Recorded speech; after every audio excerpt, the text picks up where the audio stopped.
गुरु जी के जो ग्रंथ है भक्ति सुधा, उसके ऊपर कल हम लोगों ने विचार किया था।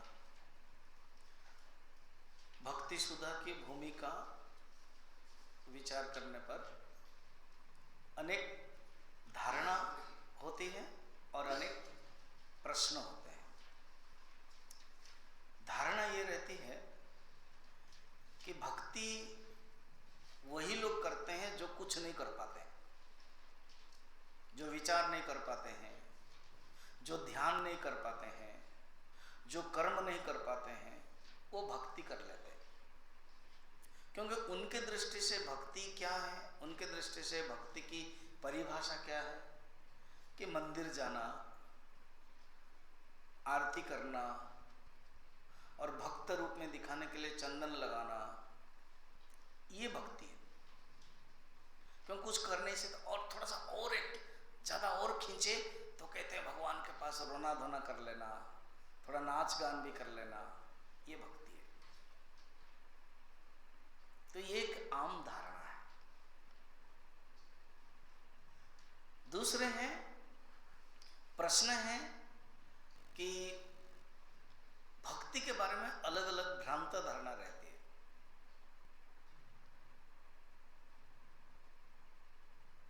कि भक्ति ज्ञान से पहले जरूरत है कि ज्ञान के बाद जरूरत है।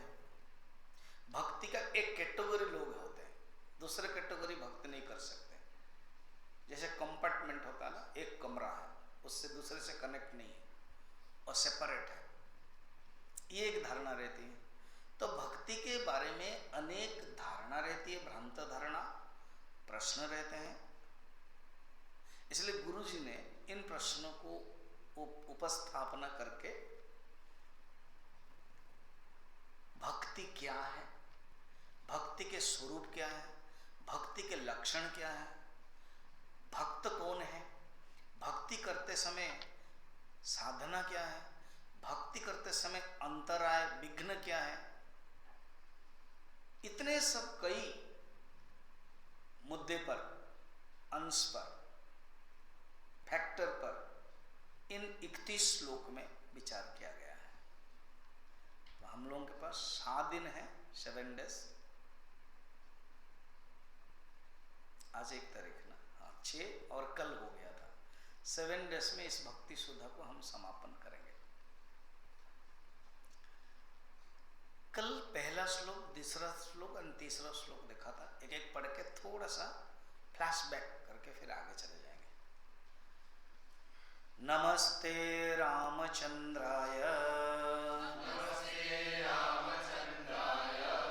सुहृदे सर्वदेहिनां अनुगृह्णस्व निष्पत्ये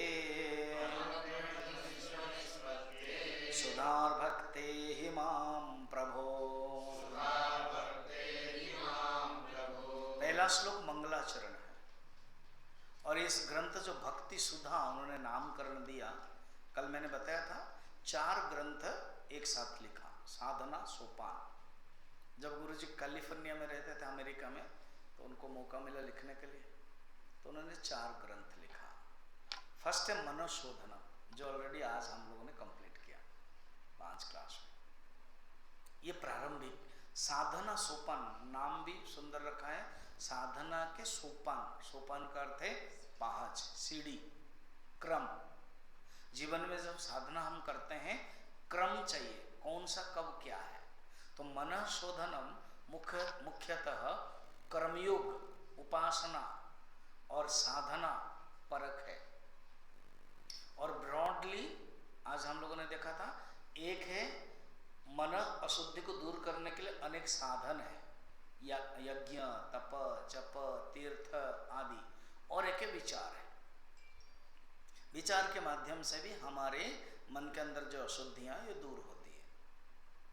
तो कर्मयोग के बाद जीवन में ज्ञान आना चाहिए, वो है ज्ञान सार। इसलिए सेकंड किताब है ज्ञान सार, बहुत ही सुंदर ग्रंथ है।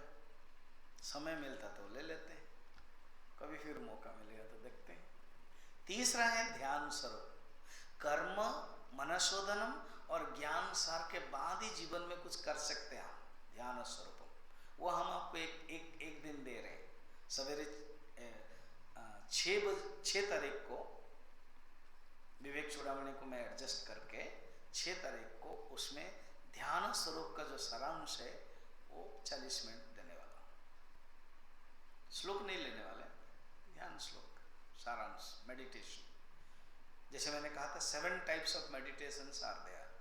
Physical body meditation, astral body meditation, vital air meditation, concentration meditation, value meditation and spiritual meditation. ये 2 मेडिटेशन हम उस दिन लेंगे, वैल्यू मेडिटेशन एंड स्पिरिचुअल या वेदांतिक मेडिटेशन। तो ध्यान स्वरूपम भी एक टच हो जाएगा। एंड चौथा ग्रंथ है भक्ति सुधा। जीवन में उन्होंने साधना सोपान में लास्ट में रखा भक्ति सुधा। इसका अर्थ है जीवन में भक्ति ये अंतिम सोपान में आना चाहिए। भक्ति सुधा अर्थात क्या है? भक्ति एव सुधा, भक्ति ही अमृत है। सुधा का अर्थ है अमृत। भक्ति ही अमृत है और भक्ति की सुधा है, अर्थात भक्ति का अमृत है। अनेक अमृत है, अधरामृत, धरामृत, समुद्र मंथन से भी अमृत निकला। और ये क्या है? भक्ति अमृत, कथामृत। तब कथामृतम तप्त जीवनम, भागवत में है कथामृतम। फिर चरणामृतम, समाधि आरती के बाद आप लोग करते हो, देते हो चरणामृतम। एक संत थे, हर चीज को अच्छे से देखना चाहते थे, तो चाह रहे थे। आजकल जो बारिश होती है, कार है, किसी ने आजकल कोई यंग लड़का है तो कार चला देता है, तो पानी लगा और पानी ऐसे पड़ा, ये मुंह में भी गिर गया। 1-2 शिष्य थे, तो शिष्य बिगड़ गए। कहा कि चिंता मत करो, हम लोगों के चरणामृत लेने की आदत है, आज कार के चरणामृत ले लिया है। दृष्टि देखो, भगवान का चरणामृत लेते थे, अभी कार का भी चरण है ना, चक्का, तो चक्का का चरणामृत लेते हैं। तो चरणामृत, कथामृत, समुद्र मंथन अमृत, अधरामृत, धरामृत, सबसे दी बेस्ट है भक्ति अमृत, भक्ति सुधा। जीवन में अगर भक्ति आ गई, कहना ही क्या है। सुधी लोगों के अंदर ही सुधा आती है। सुधा माने अमृत। सुधा जिसको अच्छी तरह से धारण किया जाता है ना, वो सुधा। धा माने धारण कर, वसुधा। वसु माने क्या पता है? रत्न।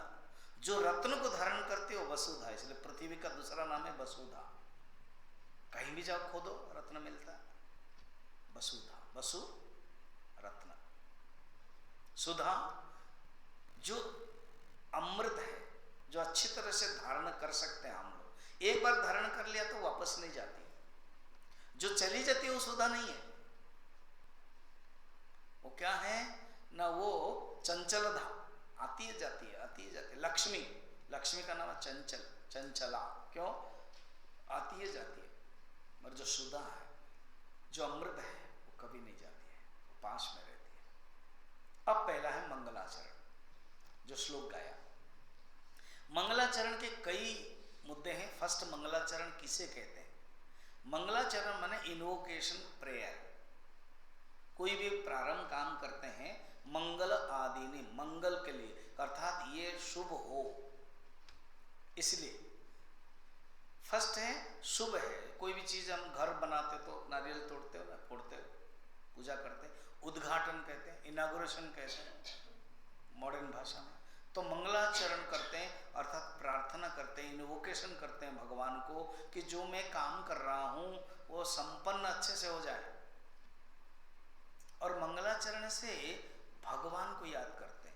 वस्तु निर्देशकम, कैसे निर्देशकम? देखो, श्री रामचंद्र, नमः ते रामचंद्राय। तो रामचंद्र है यहाँ वस्तु, भगवान। स्मरण भी कर लिया। और नमस्कार इसलिए करते हैं, ईश्वर स्मरण है, भगवान के स्मरण है। फिर इस मंगलाचरण में क्या कहना चाहते हो कहोगे। गुरु जी कहते हैं, मैंने बताया भी था, what you want to speak speak, mention that I want to mention speak this. Number 1, कोई जो स्पीकर है, कोई बोलना चाहता है तो वो 3 पॉइंट को याद रखना चाहिए, 3 पॉइंट को ध्यान रखें। क्या? What you want to speak that you mention that you are going to speak this. Second, what you have mentioned accordingly you speak. Half an hour, 25 minute, जितना समय मिला वही बोलो जो आप बताया, या जो टॉपिक दिया जाता है उसी को बोलो। And third, you mention that I have spoken this. उससे पता चल जाएगा कि क्या आपने बोला कि नहीं है। तो इसीलिए ये 3 मेथड है। तो आप क्या कहना चाहते हो? तो मंगलाचरण में सुधा भक्ते अनुग्रह, क्यों आप कहना चाहते हो? आप क्यों मंगलाचरण कर रहे हो? मंगलाचरण का प्रयोजन क्या है? अनुग्रह से, भगवान की कृपा। सबसे जीवन में और क्या चाहिए? भगवान की कृपा है, भगवत विशेष कृपा मिल गई। और ये भगवान कहाँ है? भगवान कौन है? रामचंद्र। कहाँ है? सहृदय सर्व देहिना, सबके हृदय में। ऐसे भगवान को हम प्रार्थना करते हैं। और भक्ति की निष्पत्ति के लिए देखो, भक्ति के बारे में भी समझना पड़ता है। बहुत लोग धारणा क्या रखते हैं, भक्ति को क्या समझना है, भक्ति को करना है। कर नहीं सकते हो अगर नहीं समझते हो तो। बिना समझ करके नहीं कर सकते हो ठीक से, क्योंकि गलत धारणा होगी। भक्ति, उसको पद्यांश में बनाओ, भगति, हाँ थोड़ा और से बनाओ। भक्ति अगर नहीं समझे हो, वो भागती है, अर्थात चली जाएगी। जैसे आसक्ति, अगर आसक्ति है तो जा सकती है। बुखार होता है ना, टेम्परेचर कभी बढ़ता है कभी कम होता है। हमारे हिमालय के जो मौसम है वो कभी गम कभी खुश, कभी बढ़ता है। तो ऐसे नहीं होना चाहिए। भक्ति निरंतर सातत्य रूप में रहना चाहिए। भक्ति निरंतर सातत्य रूप में कब रह सकती है? जब उसको समझे ठीक से, जब उसको जाने ठीक से।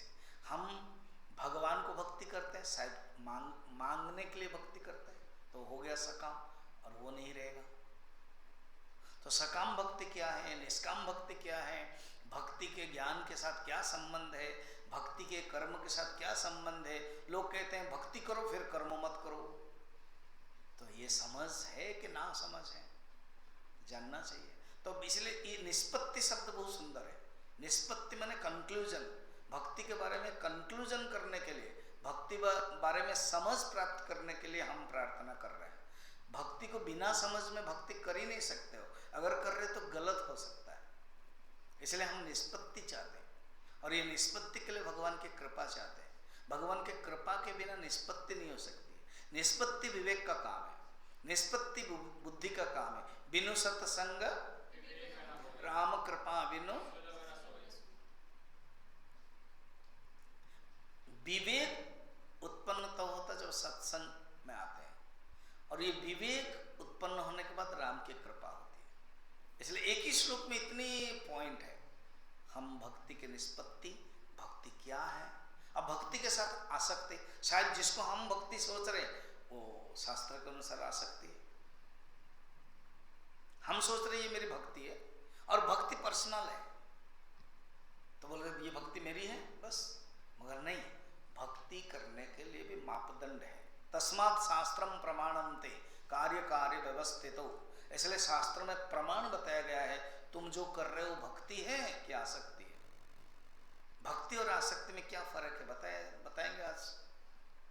तो इसलिए ये भक्ति के अनेक फैक्टर, भक्ति के ऊहापोह, भक्ति के अंग उपांग, भक्ति के अनेक बहिरंग और अंतरंग, भक्ति के साधन भक्ति और साध्य भक्ति, कई मुद्दे पर विचार किया जा रहा है। तो खुद संकल्प करने के बाद अब स्टार्ट हो गया। तो भक्ति से पहले उन्होंने कहा कि देखो पहले जान लो। क्या? पहले ही भक्ति की प्रशंसा करने लगे, भक्ति की ग्लोरी,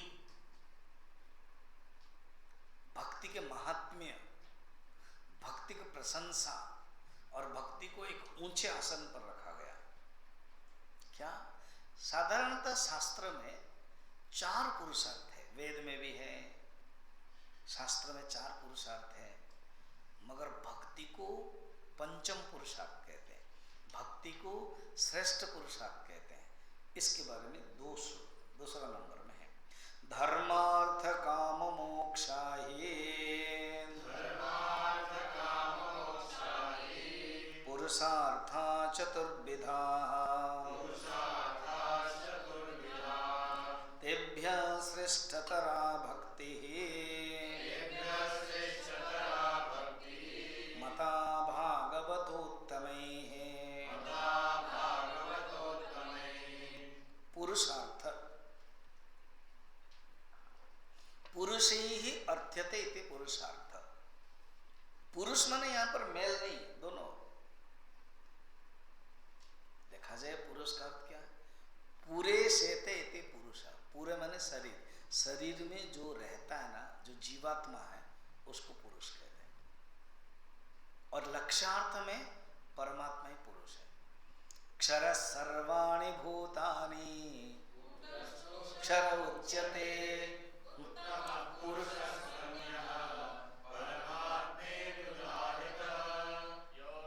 बस इतना काफी है, अभी भोजन नहीं करना है। ये लोग इतना जल्दीबाजी करते हैं कि ये गाने के बाद ही भोजन मिलता है। क्षर सर्वाणि भूतानि कहते ये जो क्षर है ये भी पुरुष है, और अक्षर है ये भी पुरुष है। इन दोनों से परे है उत्तम पुरुष है। पुरुष का अर्थ ही है पूरे में, शरीर में जो रहता है। वो कौन है? पदार्थ के दृष्टि से जीवात्मा, लक्षार्थ के दृष्टि से परमात्मा। तो पुरुष का अर्थ ये नहीं है कि कोई मेल है, स्त्री पुरुष, वो नहीं है। जातिवाचक नहीं है, शरीरवाचक नहीं है, वह है आत्मवाचक है, जीवात्मवाचक है। जीवात्मा के द्वारा क्या प्राप्त करना है? जीवस्य तत्व जिज्ञासा। भागवत 2 स्कंद में जीव का लक्ष्य क्या है? तत्व जिज्ञासा। जीव का अर्थ क्या क्या प्राप्त करना है? तत्व जिज्ञासा। तो 4 बताया गया, धर्म, अर्थ, काम, मोक्ष। ये जो धर्म, अर्थ, काम, ये तीनों को कहते हैं अभ्युदय, और ये जो मोक्ष है वो कहते हैं निःश्रेयस। ये 4 पुरुषार्थ है। इन चारों से श्रेष्ठ है भक्ति। खुद ही अभी बताएंगे भक्ति। और वो पंचम पुरुषार्थ है, वो श्रेष्ठ पुरुषार्थ है। और भागवत, भागवत का 3 अर्थ होता है। एक है भगवान अयम इति भागवत, जो भगवान का स्वरूप, उसको कहते हैं भागवत। भागवत का 3 अर्थ होता है। एक है भगवान का स्वरूप, दूसरा है भागवत ग्रंथ, भागवत इदम। भागवत अयम जब कर देंगे भगवान आ गए, इदम जब कर देंगे ग्रंथ आ जाएगा। इदम नपुंसक है, जिसके माध्यम से भगवान को जाना जाता है, वो भागवत है, द ग्रंथ हो गया। और एक है भागवत, भक्तों को भी भागवत कहते हैं। खुद भागवत में वर्णन है, भागवत भरत, भागवत प्रहलाद, भागवत विदुर, महाभारत में वर्णन है। तो उसमें भागवत यूज किया गया, यही अर्थ यहां पर है। भागवत उत्तम ही है, उत्तम भागवत, श्रेष्ठ भगवत। भागवत में भी वर्णन है। भागवत जो भक्त हैं वो कितने हैं ना? 12 लोग हैं। खुद यमराज कहते हैं यह अजामिल के प्रसंग में, द्वादशा भक्ता भागवता वयम, खुद अपना नाम भी लेते हैं। यमराज सबका नाम लेते हैं।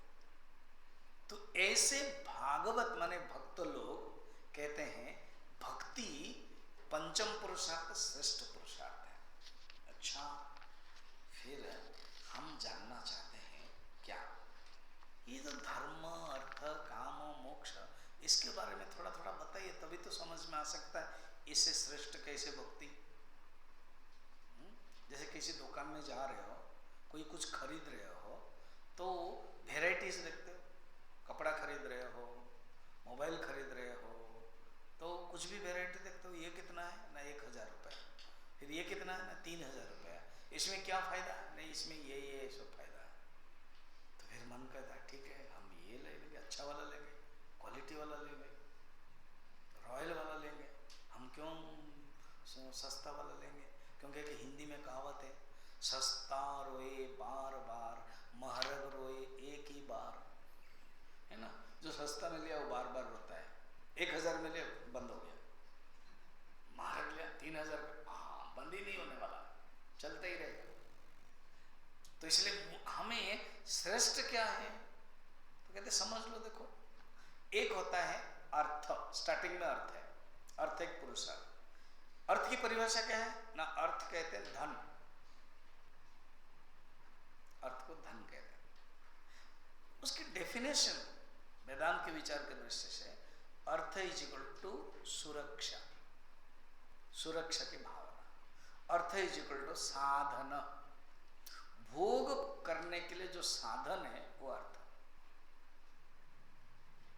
तो अर्थ का अर्थ है साधन, ऐसा अर्थ का अर्थ है मनी, पैसा। पैसा से हम क्या करते हैं, what is the definition of money, buying capacity, purchasing capacity. वो केवल आपको खरीद सकता है, मनी आपको सुख नहीं दे सकता है, मनी आपको खरीद सकता है, आप कुछ भी खरीद सकते हैं उसमें। और वो भी बहुत कंडीशन है, अगर इंडियन मनी है, रुपीस बोलते हैं, वो यहीं पर ही काम देगा। इसको लेकर के आप लंदन जाओगे, अमेरिका जाओगे, बोले नहीं डॉलर चेंज करो, यूरो चेंज करो, नहीं होगा। देखो कितना कंडीशन है, देश काल। आप जंगल में जा रहे हो, हाँ, और आपको कुछ खरीदना है, भूख लग रही है, पैसा बहुत है, कहीं है ही नहीं है, गया। आपके पास पैसा है मगर सामान भी तो होना चाहिए। कुछ कुछ अक्कड़ लोग होते, दरवाजा बंद कर देते हैं और कोई भाई नहीं दुकान खोलेगा ही नहीं, अभी मना कर देते हैं। दुकान भी खोला है, आदमी भी है, उसको देने की इच्छा नहीं है, आपके पास पैसा है, सामान नहीं खरीद सकते हो। देखो पैसा ही होने से चीज मिल जाएगा कोई माने नहीं है। तो मनी के जो कैपेसिटी है परचेजिंग, वो भी कंडीशन सही होता है, देश काल पात्र सब कुछ चाहिए होता है। सब कुछ ठीक है, कोई झगड़ा हो गया, फिर बोले मैं नहीं दूंगा, बोले नहीं दूंगा मैं केस करो, गड़बड़ हो गया। सिर्फ मनी होने से कैपेसिटी हो जाएगा खरीदने का, नहीं होता, इतना कंडीशन चाहिए होता है। अहंकारी लोग कहीं झगड़ा होता है तो होता है। तो मनी के परिभाषाएं परचेजिंग कैपेसिटी, बाइंग कैपेसिटी, सुख नहीं देता है। उसको और डेप्थ में जाएंगे, सुरक्षा का साधना, सुरक्षा। जैसे मैं बताता हूं एग्जाम्पल, एक परिवार है, बहुत दिन हुआ कोविड में जा नहीं पा रहे हैं, उनके मन में है चलो घूमने के लिए जाएंगे, तो पूरा क्रिकेट टीम है उनके परिवार में। क्रिकेट टीम में कितने लोग होते हैं, पूरा, तो क्रिकेट टीम है, 4-5 टिकट रिजर्वेशन हुआ है, बाकी ये छोटे छोटे चुई मुई को क्या रिजर्वेशन करना है। फिर ट्रेन बहुत भीड़ है और बहुत मुश्किल है, कोई बच्चा इधर चला गया, कोई बच्चा उधर चला गया, बड़ा मुश्किल में सब अपना जो रिजर्वेशन पहुंच गए। उसी बीच में कोई अपना तो अरे तुम भी जा रहे हो, अरे आइसक्रीम का, अभी आइसक्रीम अभी आइसक्रीम छोड़ दो।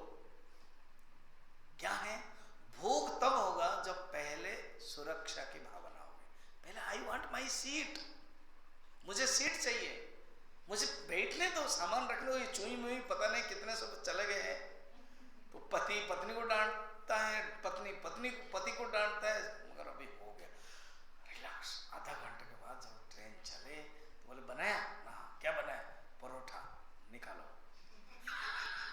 अब खाएंगे, क्योंकि सुरक्षा की भावना हो गई, कंफर्ट फेल हो गया, उसके बाद हो गए। तो अर्थ देन काम। तो कहते देखिए ये जो अर्थ और काम है, ये पहले ब्रैकेट में लिखा हुआ है धर्म। अगर धर्म के साथ नहीं करोगे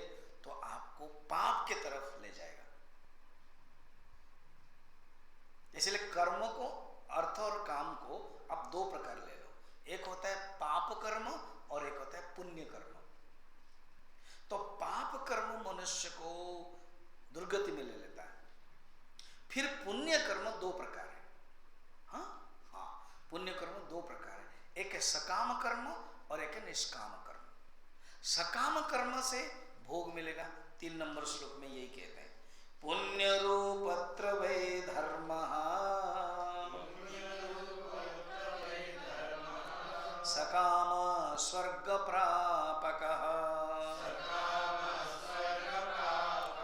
क्षयात् पुण्यस्य तन्नाशः तस्मान्नेच्छन्ति तं बुधाः। ठीक से समझ ले, कर्म दो प्रकार, ब्रॉडली, वो वाला नहीं जो वेदांत में हमने पढ़ा था, नित्य कर्म, याद है कि नहीं तो कल का पाठ आज सपाठ। नित्य कर्म, फिर नैमित्य कर्म, काम्य कर्म, निषिद्ध कर्म, प्रायश्चित कर्म, उपासना कर्म। इसी को ही शॉर्ट में बताता है, काम्य कर्म ही सकाम कर्म, उपासना कर्म ही निष्काम कर्म। इसी को ही पाप और पुण्य में बताया समझने के लिए। तो कर्म, पाप कर्म और पुण्य कर्म। अगर आपने, पाप कर्म क्या होता है, चोरी किया, दगाबाज किया, गलत किया, जो करना चाहिए वो नहीं किया, उसको कहते हैं पाप कर्म। पुण्य कर्म किया, दूसरे की भलाई किया, अच्छा कर्म किया तो पुण्य कर्म। किसी को दान दिया, यज्ञ किया, वो पुण्य कर्म है। तीर्थ गए, मंदिर गए, उपासना किया, वो पुण्य कर्म है। तो पाप कर्म और पुण्य कर्म, तो ये अर्थ और काम ये नाम में दिया गया है, फोकस स्पॉटलाइट में, और यही चीज होता है, पाप कर्म और पुण्य कर्म। कहते सुनो, पाप कर्म का तो छोड़ दो, क्योंकि पाप कर्म दुर्गति में देता है, आसुरी राक्षसी रास्ता देता है, दुर्गति देता है, उसको भी डिस्कशन नहीं करना है। पुण्य कर्म के दो प्रकार है, एक है सकाम कर्म और एक है निष्काम कर्म। 3 नंबर में सकाम कर्म के बारे में बता रहे हैं, जो हम लोग अभी पढ़ा, क्या, पुण्य रूपत्र वही धर्म। पुण्य कर्म भी धर्म कर्म है। ये जो अर्थ और काम है उसको समझाने के बाद धर्म के बारे में बता रहे हैं। और धर्म जो पुण्य कर्म है, वो पुण्य कर्म दो प्रकार है, एक है सकाम कर्म और एक है निष्काम कर्म। ठीक है, तो पुण्य कर्म वही धर्म, सकाम स्वर्ग प्रापक। सकाम माने क्या, अपनी इच्छा, हमारे अंदर इच्छा है, क्या करेंगे, नहीं यहीं हम स्वर्ग में जाएंगे, भोग करेंगे, वहां सब कुछ बढ़िया है, ये जो भावना है ये सकाम में आया, मेरा नाम हो जाएगा, मैं इसे बनूंगा, जितने भी सकाम है, डिजायर प्रॉम्प्टेड एक्शन इंग्लिश में गुरुदेव बोलते हैं। I want to perform the actions which are prompted by desires, वो है सकाम कर्म। तो इसमें गलती क्या है, स्वर्ग प्राप्त करने के लिए इच्छा करते, गलती क्या है, सेकंड लाइन में लिखा है, क्या लिखा है गलती, क्षयात् पुण्यस्य, क्योंकि वो पुण्य के कारण ही स्वर्ग मिलता है। तुमने पुण्य किया है, धर्म कर्म किया है, पाप कर्म पुण्य कर्म, तुमने पुण्य किया है, उसके जो कैपेसिटी से तुमको मिला। ठीक है, तो पुण्य जब खत्म हो जाएगा, क्षीणे पुण्य,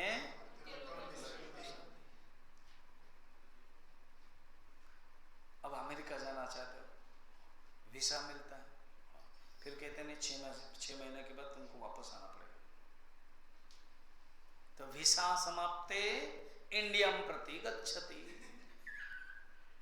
वो भेज देते हैं। कुछ लोग चोर लोग गांव में रह जाते हैं, पता नहीं, कुछ जेल में रह जाते हैं, कहते क्यों जाएं, यहीं पर ही रहें।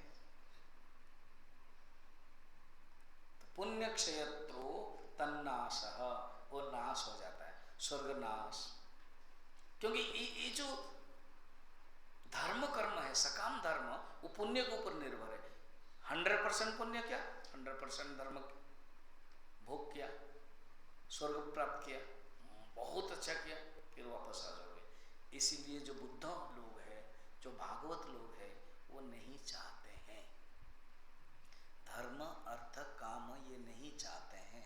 अभी मोक्ष के बारे में बताएंगे, मगर अभी क्या है, निष्काम कर्म बताया नहीं, सकाम कर्म बताया, अब निष्काम कर्म नेक्स्ट 4 नंबर श्लोक में बताते हैं। मन शुद्धि करो धर्म,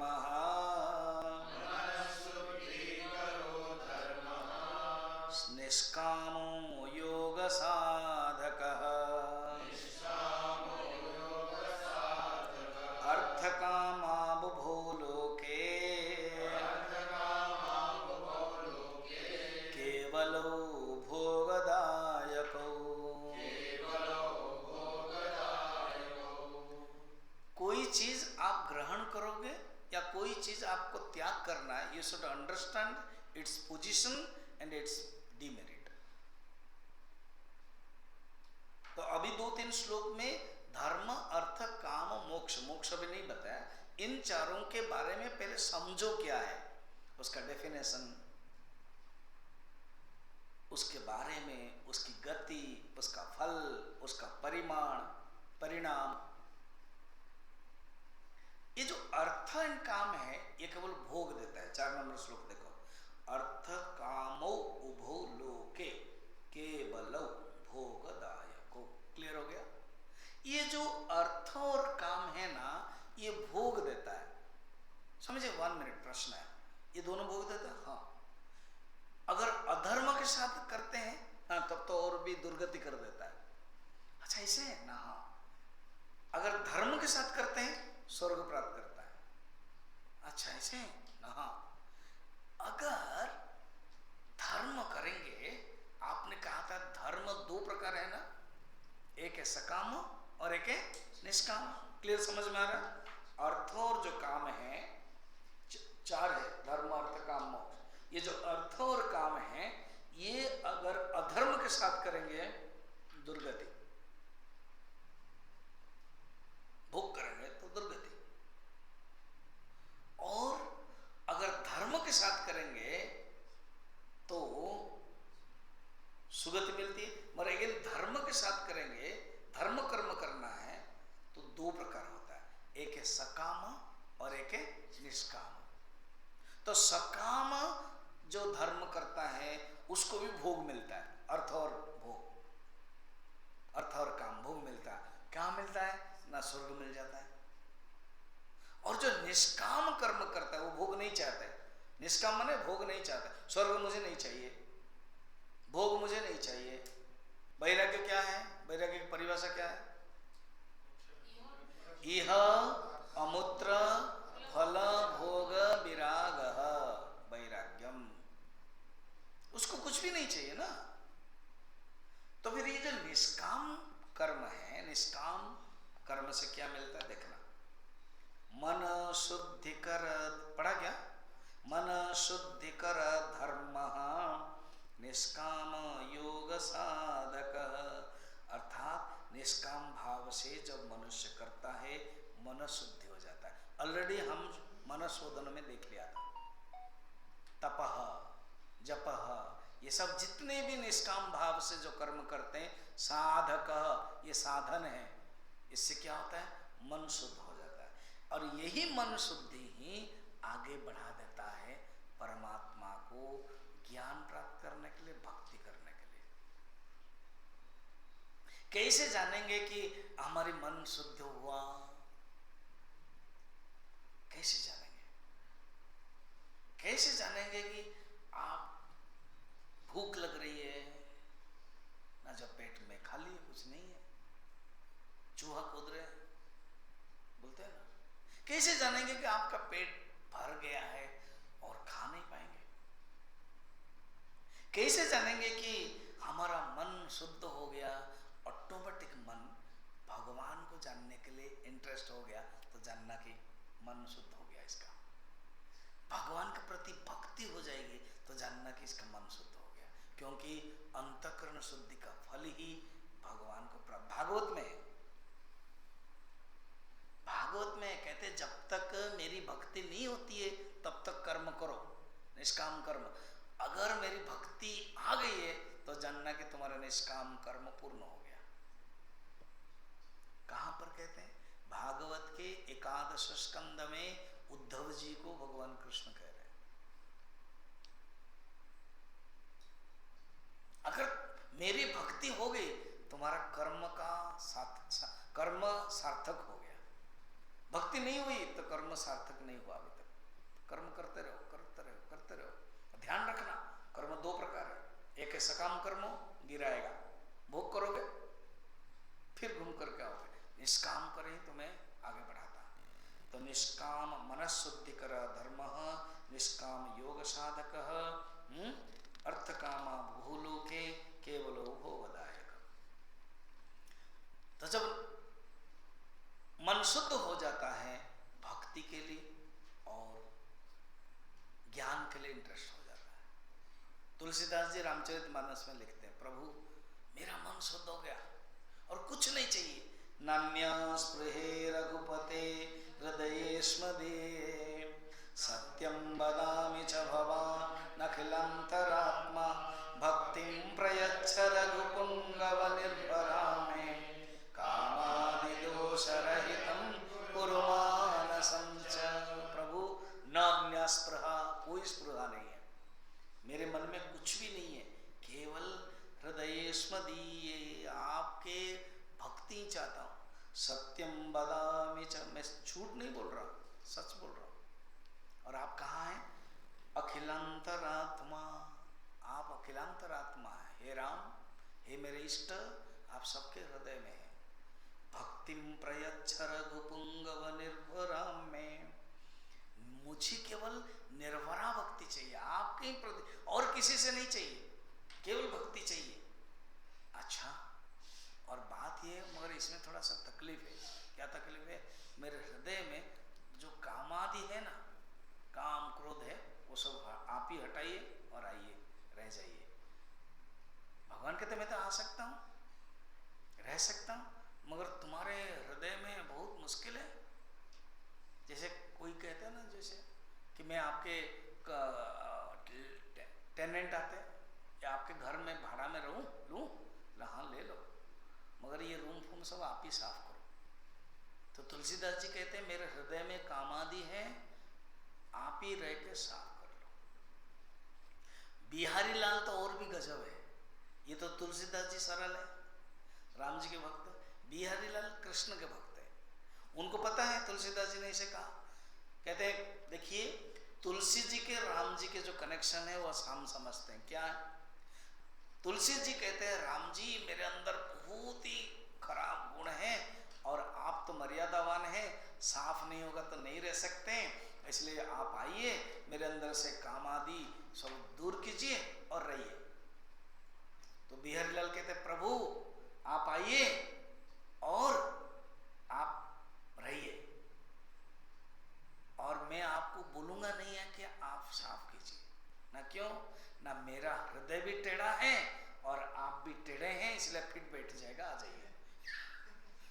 क्योंकि आप खड़े ही नहीं रहते हो सीधा, देखो ना कैसे खड़े रहते हैं, इधर भी उधर भी खड़े, आप खड़े ही नहीं होते सीधे।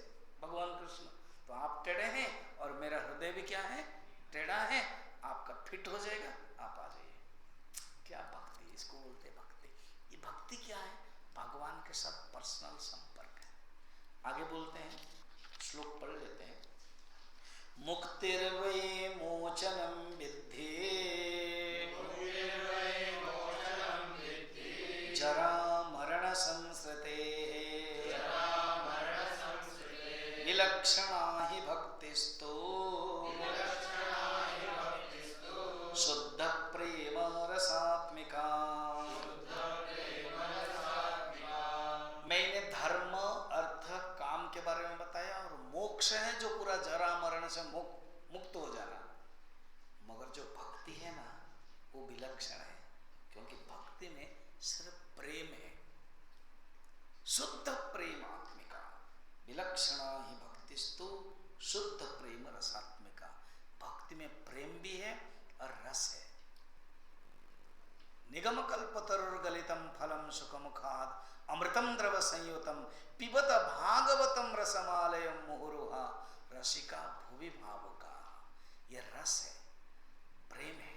तो बोले कैसे कैसे रस है, कैसे शुद्ध है, कैसे प्रेम है, वो हम लोग कल देखें।